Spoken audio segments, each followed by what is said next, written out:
Bonjour, bienvenue dans cette première partie sur le chapitre sur les ondes sonores. Nous allons parler de l'émission et de la propagation d'un son. Alors tout d'abord, vous savez qu'un son possède une certaine vitesse. Peut-être que vous connaissez la valeur de la vitesse du son dans l'air, qui est de 340 mètres par seconde. Donc c'est une valeur à connaître par culture scientifique. Et donc si on précise que c'est la vitesse du son dans l'air, ça signifie que la vitesse du son dépend du milieu matériel dans lequel il se propage.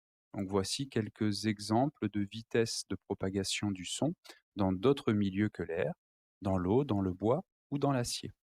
Donc vous voyez que dans chacun de ces milieux, la vitesse de propagation est supérieure à la vitesse de propagation dans l'air.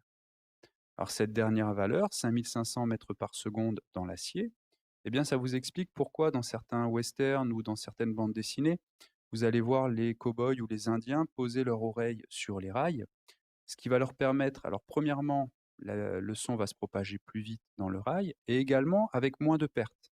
Ce qui fait qu'ils entendront l'arrivée du train avant ceux qui simplement écoutent l'arrivée du train dans l'air ici. Alors, la vitesse de propagation du son, V, ici, la distance parcourue petit d et la durée du parcours delta t sont liés par la relation vitesse du son égale distance parcourue divisée par durée du parcours delta t. Donc, les unités à utiliser dans cette relation, c'est les unités officielles du système international que l'on doit utiliser dans les relations de sciences physiques. La distance est en mètres et la durée delta t est en secondes. Donc on obtient bien une vitesse en mètres par seconde. Si dans certains exercices, vous devez calculer soit la distance, soit la durée, eh bien, il faut transformer cette relation pour isoler la variable que vous recherchez. Si vous cherchez la distance petit d, eh bien, vous devez l'isoler, donc vous allez multiplier par la durée delta t ici, et donc vous obtenez que la distance est égale à la vitesse du son multipliée par la durée.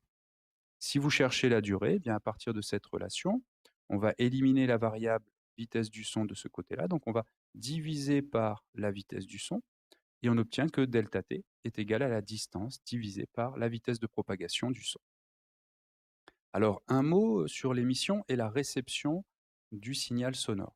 Pour émettre un signal sonore, eh bien, il faut posséder une source sonore. Quel est son fonctionnement? Eh bien, simplement, une source sonore, c'est une source qui vibre et ces vibrations vont se propager au milieu matériel environnant. Et donc, on va avoir, de ce fait, une onde sonore qui se propage dans le milieu. Si on regarde dans le détail le mouvement des particules du milieu matériel, eh bien, on va voir que ces particules ne se déplacent pas. En fait, elles font juste un mouvement de va-et-vient, puis elles reviennent à leur position initiale.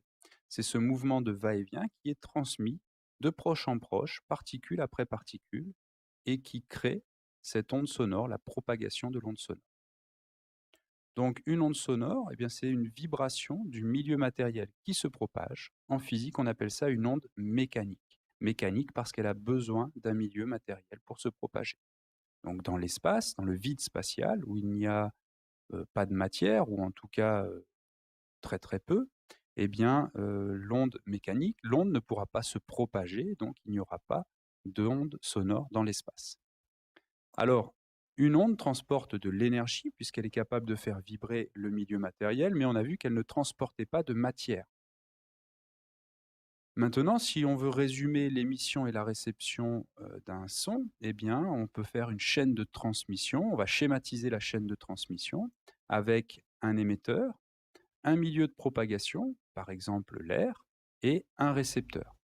En sciences physiques, un récepteur que l'on utilise très souvent, c'est le microphone, qui va nous permettre de transformer le signal sonore en signal électrique. Ce signal électrique, on peut ensuite l'étudier pour découvrir certaines de ses caractéristiques. C'est ce qu'on fera dans la deuxième partie.